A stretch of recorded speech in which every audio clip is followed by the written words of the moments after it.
It is so wonderful to be here with MCC Manchester.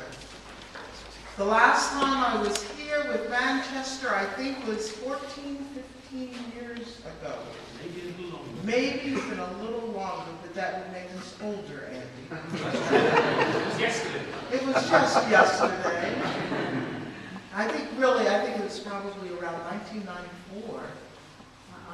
The last time I was here worshiping with you. And I'm just, it almost feels like coming home. We've redecorated a bit, actually moved a few times. But it is really good to be back in the warmth of the spirit of MCC Manchester. I bring you greetings from our moderator, the Rev Elder Wilson, all the members of the Council of Elders and the senior leadership team of MCC, all of the churches in Europe and indeed around the world.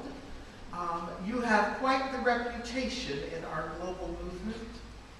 It's a reputation of faithfulness, reputation of courage and strength, a reputation that has everyone know that you are so totally, absolutely committed to your ministry here, to the people within the church, to the community outside of the church. I give honor to your pastor, the Rev Elder Darlene, and all of the ways, both publicly and privately, that he serves not only you here in this church and other churches in this network, but the ways that he works with me in kind of hidden ways to do some things that we believe helps to bring health and wholeness and hope to people around the world. And so I thank you for sharing your pastor with me. He has a very generous spirit, and as often as I ask him, would you mind doing this little project that should take you about 3 months, 40 hours a day to take care of? Oh, sure, I can do that. Next week he's done it. And he's just an amazing man, and it's an honor to be in ministry with him. The title of the sermon that I offer you today is, surprise, surprise, based on the reading, it's about time. I know that this phrase can be said many different ways, each way with its own meaning. We sometimes use this phrase with an impatient tone, especially when we've been waiting for someone. When they finally show up, we say, well, it's about time. But that's not the meaning of the phrase for today's sermon. Today it simply means that I want to share with you a little bit about time. It's about time. Most of us assume we know what time is. But it's actually one of the most difficult concepts to define. A trusty Google search for the meaning of time brought up this definition. Time is an observed phenomenon by means of which human beings can sense and record changes in the environment and in the universe. A physicist might say that time is one of the two basic building blocks of the universe, the other being space. For a clockmaker, time is the tick-tock of the maker's handiwork. For a science fiction fan, it's the fourth dimension. A biologist sees time in the internal clocks that keep plants and animals in sync with nature. For a banker, time is money. A philosopher once wrote, time is the best teacher. Unfortunately, it kills all of its pupils. Just as there's no one definition of time, there is no one universal way to approach time and to use this thing called time. Time is understood differently depending upon where we are in the world.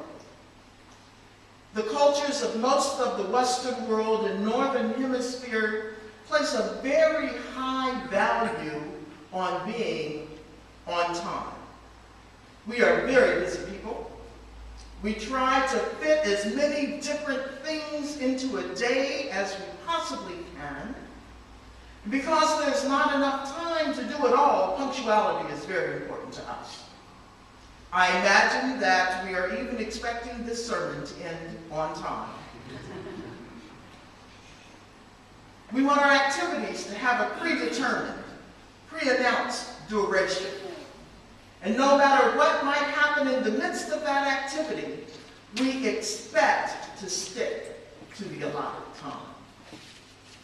We have clocks in the hallway, watches on our wrists, clocks on our cell phones, and a flashing 12 o'clock on just about any electrical appliance that we can imagine.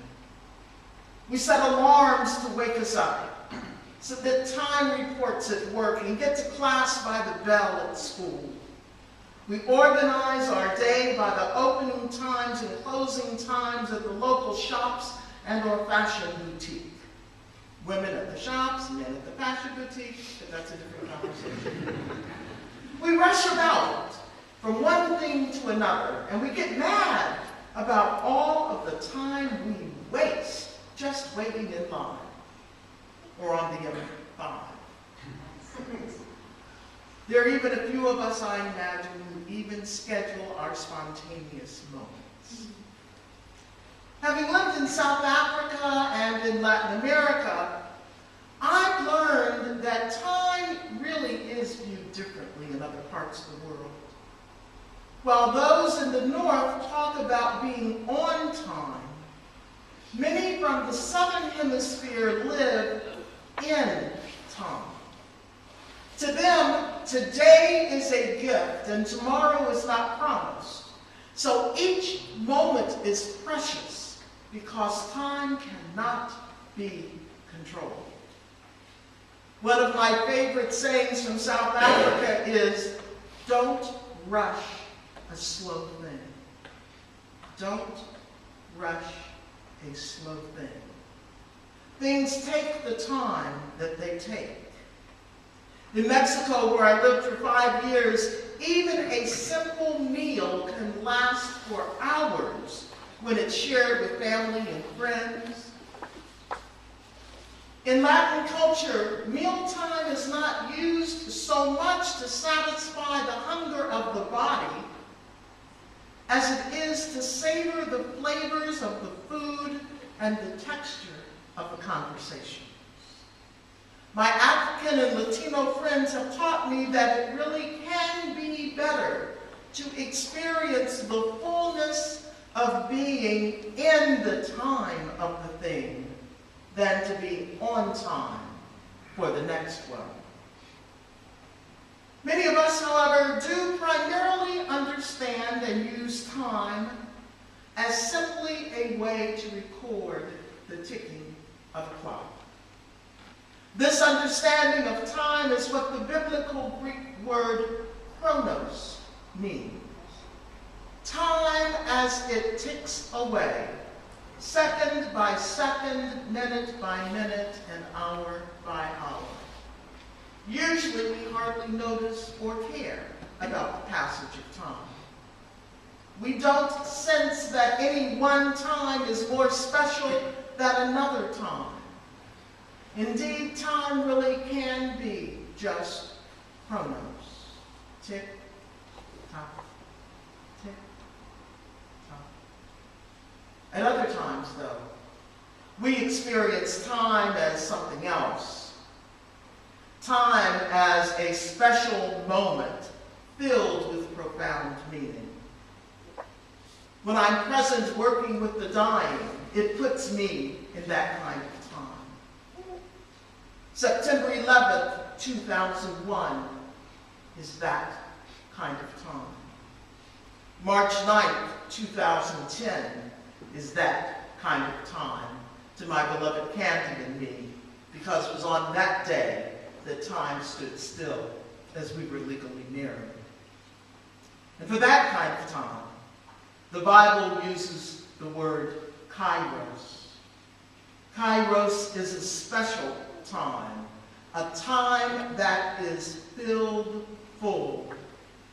In Mark, the 1st chapter and 15th verse, it says, "The time is fulfilled. The dominion of God has come near." Ecclesiastes 3 portrays this meaning in a very marvelous, poetic way. To everything there is a season and a time for every purpose under heaven. The challenge we face with time is to know how to distinguish between the chronos and the kairos moments. For example, we often find ourselves in various kinds of what I'll call situations. Sometimes those situations are of our own making. And at other times we find ourselves in situations that are just thrust upon us. Situations can bring about hard times or joyful times. But no matter which it is, there is a tendency for us to want to hold on to and stay in that situation beyond the time of its usefulness in our lives. Some of us will even return to an unhealthy or unproductive situation just because it's familiar. Yet the reality is that some situations arise in our lives or even in our church for a particular reason.